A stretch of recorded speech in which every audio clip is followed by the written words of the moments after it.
Hey guys, welcome back to Genealogy and Chronology. Today we will be discussing about the complete genealogical history of the Kakatiya dynasty, which ruled over present-day Telangana, Andhra Pradesh, parts of Karnataka and Odisha states between 12th and 14th century. Please consider subscribing to my channel as I will be discussing more about genealogies and history of Indian royal houses in coming weeks. Kakatiya dynasty was a Telugu dynasty and the chieftains of this dynasty were feudatories initially to Rashtrakutas and later to Western Chalukyas for about 200 years. They became sovereign rulers after the decline of Western Chalukyas. The seat of the Kakatiya rulers was at Orugallu, which is today known as Warangal. There have been claims that the Kakatiyas were a branch of the Rashtrakuta royal house, but some historians regard that the chieftains of this dynasty served as subordinates to the Rashtrakutas and were not actually related to them. The earliest known Kakatiya chief was Nripa Venna. He ruled around the year 800 and he was a feudatory to the Rashtrakutas. After Venna, between the years 815 to 895, there came the rule of Gunda I, Gunda II and Gunda III, who were famously known as the Three Ramas. Around the year 950s, Gunda IV helped Vengi Chalukya prince Dhanarnava to ascend the throne and served under him. In 1990s, Gunda IV attempted to carve out his independent kingdom after the murder of Dhanarnava, but he was killed in the joint attack by Mudugunda Chalukyas and Kalyani Chalukyas. In the year 1000, Gunda IV's son Betaraju I accepted the lordship of the Western Chalukyas and became their subordinate. It was after this that the fiefdom of Hanumakunda, later known as Hanumakunda, was given to Betaraju I. Later, Betaraju I, Prolaraju I, Betaraju II participated in many campaigns of the Western Chalukyas and rose high in the trust of Chalukya kings. Betaraju II was followed by Durgaraju and later by Prolaraju II. Until now, the chieftains had followed Jainism, but after Prolaraju II, the dynasty started to follow Shaivism. They also became great patrons of Vaishnavism. Prolaraju was followed by his son Rudradeva in 1158. He ruled as a subordinate under Chalukyas until 1163, after which he proclaimed his sovereignty and declared independence from the Chalukyas. Rudradeva became the first king of the Kakatiya dynasty and he campaigned to Andhra and annexed many local fiefs into his kingdom.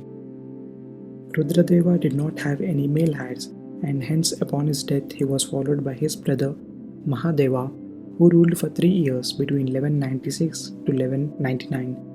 After Mahadeva passed away in 1199, his son Ganapati Deva became the king. Ganapati Deva substantially expanded the kingdom, bringing all Telugu-speaking regions under his rule. The dynasty and the kingdom rose to its highest point during his rule. In 1262, King Ganapati Deva died without any male heirs, hence his daughter Rudrama Devi succeeded him. She is among the most notable female monarchs in Indian history. She ruled with absolute authority and recruited men from warrior clans to high military positions. Her authority was questioned and challenged by junior male branches of the dynasty, but she was successful in quelling all rebellions with the help of her subordinates. Rudrama Devi reigned for 27 years. She married a Vengi Chalukya prince, but they too had no male heirs. In 1289, Rudrama Devi abdicated in favor of her grandson Prataprudra. She passed away sometime between 1289 and 1295. In the year 1303, there came the first attack from the Khilji dynasty of Delhi Sultanate under the command of Malik Chaju. This attack was successfully repelled by the Kakatiya forces. In 1309 came the second attack from Khilji dynasty under the command of Malik Kafur.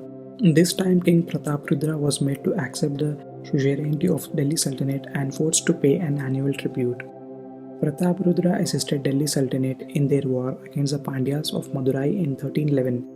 In 1318, Prataprudra failed to pay the annual tribute to Delhi Sultanate.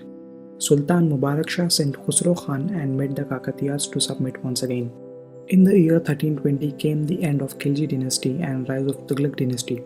The Kakatiya dynasty briefly asserted their independence with the change in political prospects at Delhi. In 1321, Sultan Ghiyasuddin Tughlaq sent his son and future to-be Sultan Muhammad bin Tughlaq to lay a siege of Orugallu. The siege proved to be a failure. 2 years later, in 1323, Muhammad bin Tughlaq returned, and after a 5-month siege, Prataprudra was made to submit once again. Prataprudra was captured, and while being transported to Delhi, he ended his own life on the banks of river Narmada, thus bringing an end to the dynasty. Between 1323 to early 15th century, local lords and chiefs of Reddis, Vellamas, Racharla Nayakas, and Musururi Nayakas would rule the Telugu lands for a few decades until they themselves were annexed into Bahmani and Vijayanagar empires. After Bahmani Sultanate, the Telugu lands would be later ruled by the Qutub Shahi dynasty of Deccan Sultanate. I hope you all like this complete overview of the royal house of the Kakatiya dynasty. You can also check out my other videos on the Asaf Jahis of Hyderabad, Qutub Shahis of Golconda, and the Bahmanis of Deccan. Consider liking the video and subscribing to my channel, as I will be going to make more videos on Indian royal houses in coming weeks. I'm also trying to work on many medieval Indian dynasties. If you want a hot copy of this chart and you live within India, please reach out to me. If you like my work, please consider supporting me on Patreon, or you can buy me a coffee. Thank you.